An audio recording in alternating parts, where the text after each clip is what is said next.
Channel. तो जनाब आज की वीडियो उन सब के लिए है जिनकी एज 30 के आसपास है।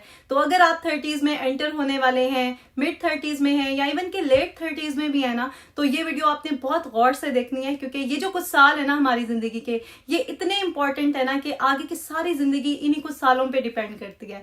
और बहुत ज्यादा रिसर्च करके मैंने ये वीडियो बनाई है, क्योंकि मैं खुद भी 30s में हूँ। तो बहुत सारी ऐसी चीजें थी जो मुझे बॉदर कर रही थी। पता है क्या, जब हम 30s में एंटर होते हैं ना, तो एक धचका सा लगता है, बहुत सारे चेंजेस हमें अपनी बॉडी में, अपनी स्किन में फील होते हैं। और वो जो क्वेश्चंस थे ना, वो बहुत टाइम से मेरे जहन में थे, और जब मैंने थोड़ा सा रिसर्च किया, डीपली देखा चीजों को, तो उनके जवाब भी मुझे मिल गए। तो आज की वीडियो में मैं सब चीजें आपके साथ डिटेल में शेयर करूंगी, सो स्टे ट्यून्ड। सबसे पहले तो मैं आपके साथ अपनी current skin care routine share कर लेती हूँ, क्योंकि काफी लोगों ने मुझसे कहा भी था, और दूसरा ये कि आपको आइडिया भी हो जाएगा कि किस तरह से आपने अपनी स्किन केयर रूटीन बिल्ड करनी है।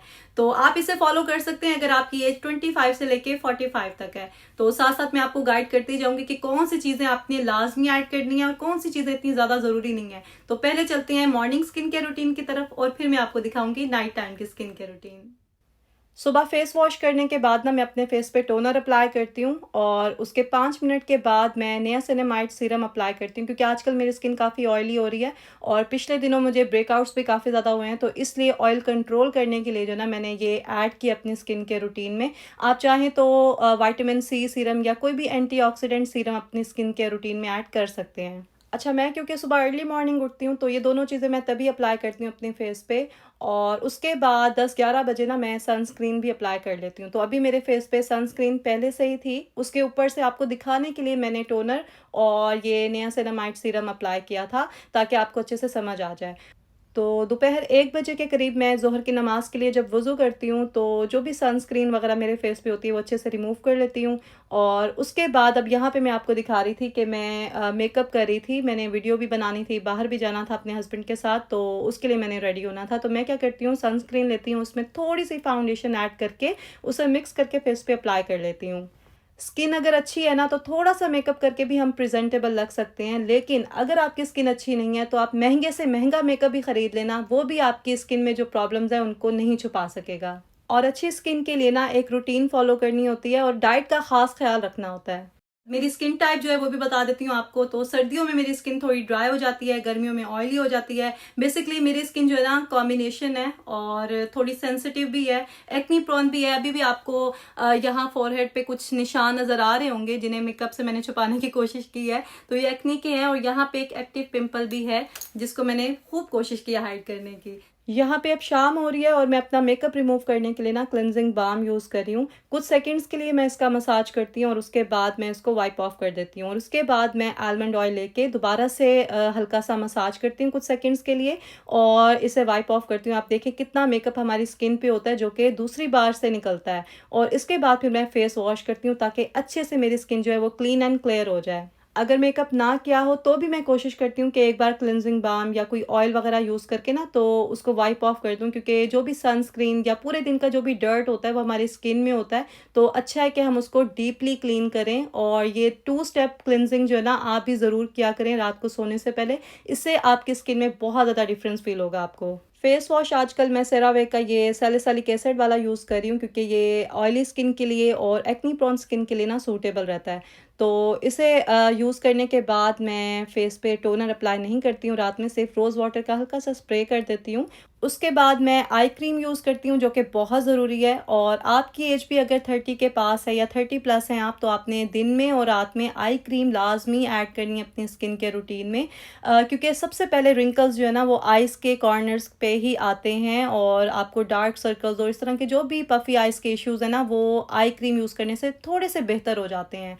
तो एजिंग जो है ना बहुत खूबसूरत प्रोसेस है, इसको एक्सेप्ट करना चाहिए। लेकिन टाइम से पहले अगर आप बूढ़े लगने लगे ना, तो वो एक्सेप्ट करना बहुत मुश्किल होता है, और होना भी नहीं चाहिए ऐसे। खैर, यहाँ पे मैंने अल्फा आर्ब्यूटिन सीरम अप्लाई किया था अपने फेस पे, जो कि पिगमेंटेशन के लिए बहुत अच्छा रहता है। और इसके बाद मैं क्लासेंट टी सीरम जो है ना, जो पाकिस्तान से मैं लाई थी, मुझे डॉक्टर ने बताया था, ये मैं अपने पिंपल्स पे सिर्फ लगा लेती हूँ। इसके थोड़ी देर के बाद मैं सेरावे का मॉइस्चराइज़र अप्लाई कर लेती हूँ फेस पे, लिप बाम लगाती हूँ, और हाथों पे और पाँव पे भी मॉइस्चराइज़र अप्लाई कर लेती हूँ। अच्छा, आजकल ना मेरा रेटिनॉल सीरम जो है वो ख़त्म हो गया है, तो अभी मैंने दूसरा ऑर्डर किया हुआ है। जब आ जाएगा तो वो भी आपको दिखाऊँगी। आपको अभी स्क्रीन पे मैं दिखा देती हूँ। ऑर्डिनरी का मैंने ये लिया है, और पाकिस्तान में जो लोग रहते हैं वो भी पूछते हैं मुझसे, तो स्किन ए क्रीम मैंने यूज़ की है, लेकिन बहुत ज़्यादा केयर के साथ आपने इसको यूज़ करना है। आप कहेंगे अगर तो मैं डिटेल वीडियो भी बना दूँगी रेटिनॉल पे, क्योंकि ये बहुत ज़रूरी है कि 30 के बाद आप रेटिनॉल यूज़ करें। इसके अलावा सनस्क्रीन और मॉइस्चराइज़र भी आपने लाज़मी ऐड करना है अपनी स्किन के रूटीन में। बाकी चाहे ना भी यूज़ करें ना चीज़ें, वो इतना मैटर नहीं करती, लेकिन ये 3 चीज़ें आपने लाज़मी यूज़ करनी है आफ्टर 30। मैंने अभी जितनी भी प्रोडक्ट्स आपको दिखाई है ना, ये सब मैंने अपनी स्किन टाइप और स्किन की जो प्रॉब्लम्स थी उनको देखते हुए खरीदी हैं। और आपने भी हमेशा वही चीजें खरीदनी हैं जो आपकी स्किन के लिए सूटेबल हो। कभी भी किसी को देख के या किसी के कहने पे आपने कोई चीज नहीं खरीदनी, पैसे बचा के रखने हैं और वही चीजें लेनी है जिनकी वाकई आपको जरूरत हो। बाकी होम रेमेडीज भी बहुत अच्छा काम करती हैं, उनको भी साथ साथ अप्लाई किया करें स्किन पे। जब हम 30s में होते हैं ना, तो हमारी स्किन को थोड़ी एक्स्ट्रा केयर की ज़रूरत होती है, इसलिए डेली बेसिस पे कोई ना कोई फेस पैक या कोई अच्छी रेमेडी अप्लाई कर लिया करें, और कुछ नहीं तो एलोवेरा जेल ही लगा लिया करें फ्रेश, उससे भी बहुत फ़ायदा मिलता है स्किन को। और एक्सफोलिएट करना भी बहुत ज़रूरी है स्किन को, ट्वाइस अ वीक। एक इम्पॉर्टेंट चीज मैं यहाँ पे मेंशन करना चाहती हूँ, वो ये कि आप चाहे जितनी भी अच्छी से अच्छी रेमेडीज अप्लाई कर लें फेस पे, जितनी भी स्किन केयर कर लें, महंगे से महंगे प्रोडक्ट्स ले लें, तब तक आपको अच्छे रिजल्ट्स नहीं मिलेंगे जब तक आपकी बॉडी अंदर से क्लीन नहीं है। तो बॉडी को डिटॉक्सिफाई करना बहुत जरूरी है, क्योंकि हमारी स्किन पे जो भी प्रॉब्लम्स हमें नजर आते हैं ना, वो एक्चुअली हमारे पेट से रिलेटेड होते हैं, हमारी गट हेल्थ से रिलेटेड होते हैं। तो हमारी स्किन हमें बता रही होती है कि बॉडी के अंदर कुछ प्रॉब्लम्स हैं जिन्हें हमें ठीक करना है। तो रूट कॉज को पहले हमने ट्रीट करना है, उसके बाद हमने बाहर की तरफ आना है। और उसके लिए बेस्ट वे है कि आप अपनी बॉडी को डिटॉक्सिफाई करें। उसके लिए कुछ चीजें मैं आपके साथ शेयर कर रही हूँ, आप इसे जरूर फॉलो करना। मैं भी करती हूँ और अब ज्यादा करती हूँ। रात को सोने से पहले ना 1 ग्लास पानी लें, उसमें आधा चम्मच सौंफ का ऐड करके उसे मिक्स करें और कवर करके रख दें। सुबह उठ के सबसे पहले आप ये पानी पिएं। और इसी तरह से आप चाहें तो ज़ीरा भी ऐड कर सकते हैं पानी में, या फिर धनिया जो होता है, धनिया के बीज, वो भी ऐड करके आप सुबह पी सकते हैं। तो इन तीनों चीज़ों में से कोई एक चीज़ ले लें, या फिर आप चाहें तो कोई शॉर्ट्स बना सकते हैं अपने लिए। मैंने कुछ दिन पहले ना अपने लिए ये रेटिनॉल ड्रिंक बनाया था और इसको मैंने फ्रीज कर लिया था। तो डेली सुबह उठ के 1 क्यूब में डाल के ना कप में, उसके अंदर गर्म पानी ऐड करती हूँ और उसे मैं निहार मुँह पी लेती हूँ। तो आप अगर ये ड्रिंक बनाना चाहते हैं तो इसकी रेसिपी मैं डिस्क्रिप्शन बॉक्स में ऐड कर दूंगी लिंक, आप वो देख सकते हैं। शॉर्ट्स ही हैं तो 1 मिनट में आपको पूरी रेसिपी मिल जाएगी। तो सुबह उठ के एक तो आपने ऐसा मॉर्निंग ड्रिंक लेना है जिससे आपकी बॉडी डिटॉक्स हो। इसके अलावा आपने हेल्थी और बैलेंस डाइट लेनी है, ताकि आपको जो भी ज़रूरी विटामिन चाहिए वो आपको अपनी डाइट से मिल जाए। प्रोटीन तो आपने हर मील में लेना है और अच्छी क्वांटिटी में लेना है। इसके अलावा फाइबर भी आपके हर मील में इंक्लूडेड हो, और कुछ सीड्स वगैरह भी अपनी डेली रूटीन में ज़रूर शामिल करें, ताकि आपको ज़रूरी सप्लीमेंट्स जो है ना वो मिल सकें।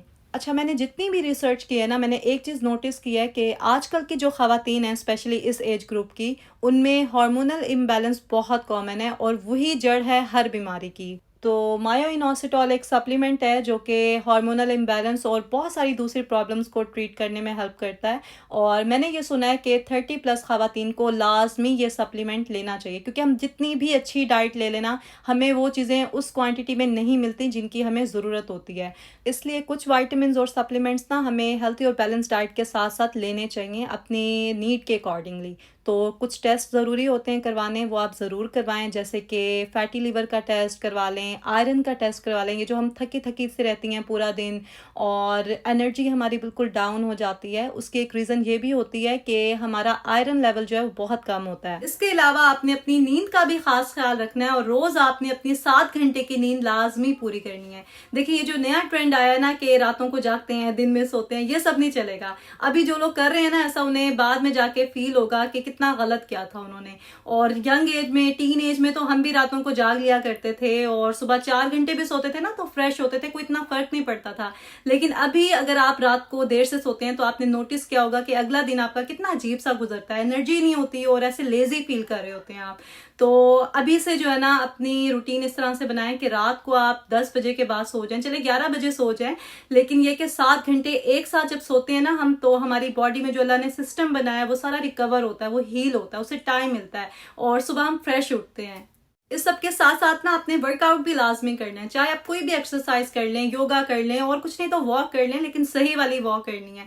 देखिए पहले का जो टाइम था ना 20s में, वो आराम से गुजर गया था, हमें चीजें फील नहीं होती थी क्योंकि हम यंग थे। लेकिन जैसे हम 30s में एंटर होते हैं, आपने नोटिस किया होगा कि आपको थकावट हो जाती है, आपकी एनर्जी डाउन हो जाती है, आप थोड़ी देर भी खड़े होते हैं तो थक जाते हैं, हालांकि पहले नहीं होता था ऐसा। तो ये चीजें क्यों हो रही हैं ये आप नोटिस क्या करें, ठीक है। और बहुत सारी चीजें आपकी सॉल्व हो जाएंगी अगर आप प्रॉपर वॉक करते हैं या फिर वर्कआउट करते हैं। और 30s में ये सब करना बहुत जरूरी इसलिए भी है क्योंकि अगर अभी नहीं करेंगे ना तो फिर आगे भी आपसे नहीं होंगी ये चीजें, स्टेमिना ही नहीं बनेगा आपका। तो इसलिए 30s में आपने वर्कआउट लाजमी करना है, चाहे आप 10 मिनट से स्टार्ट करें, लेकिन करें जरूर, और आहिस्ता आहिस्ता जो है ना अपनी टाइमिंग बढ़ाते जाएं। तो इसी तरह से जो है ना आपकी रूटीन बनेगी। और बस ये कि आपने जो भी चीज करनी है ना कंसिस्टेंसी से करनी है और आपने रेगुलर होना है, ठीक है जी।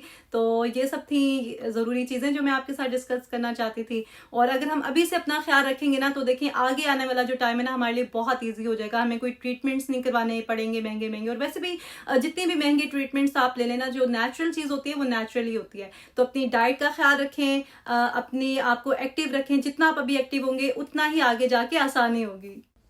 30s में जब खवातीन एंटर होती ना तो उन पे बहुत सारी रिस्पॉन्सिबिलिटीज़ होती हैं। एक तो बच्चों की परवरिश करनी होती है, उसके अलावा पूरे घर का बर्डन उनके ऊपर ही होता है और हर एक का उन्होंने ख्याल रखना होता है। और इस सब में वो अपने आप को भूल जाती हैं, अपनी हेल्थ को निगलेक्ट करती हैं। स्ट्रेस तो इस टाइम पीक पे होता है क्योंकि नेचुरली हमें एस्ट्रोजन जो है ना वो लो होने लगता है, जिसकी वजह से बहुत सारी प्रॉब्लम्स हम फेस कर रही होती हैं।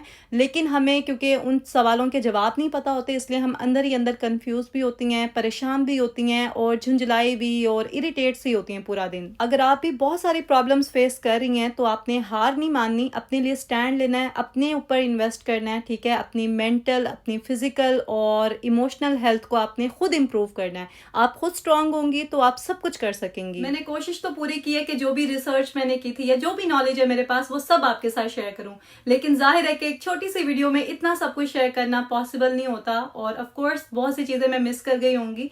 तो कोई भी क्वेश्चन हो आपके जहन में या कोई भी चीज आपको बॉदर कर रही हो, अपना एक्सपीरियंस भी आप शेयर कर सकते हैं कॉमेंट्स में, क्योंकि हम सब एक फैमिली की तरह हैं और एक दूसरे का ख्याल रखते हुए, एक दूसरे का साथ देते हुए ही हमने आगे बढ़ना है अपने 40s में। तो इंशाल्लाह मिलते हैं फिर बहुत जल्द नेक्स्ट व्लॉग में। अगर कोई भी बात आपको अच्छी लगी हो तो वीडियो को लाइक जरूर करें और उन लोगों के साथ शेयर करें जिनको इसकी जरूरत है या जो आपको लगता है कि अपना ख्याल नहीं रख रहे और उनको अपना ख्याल रखना चाहिए। मिलते हैं फिर बहुत जल्द, अपना ख्याल रखें। अल्लाह हाफिज।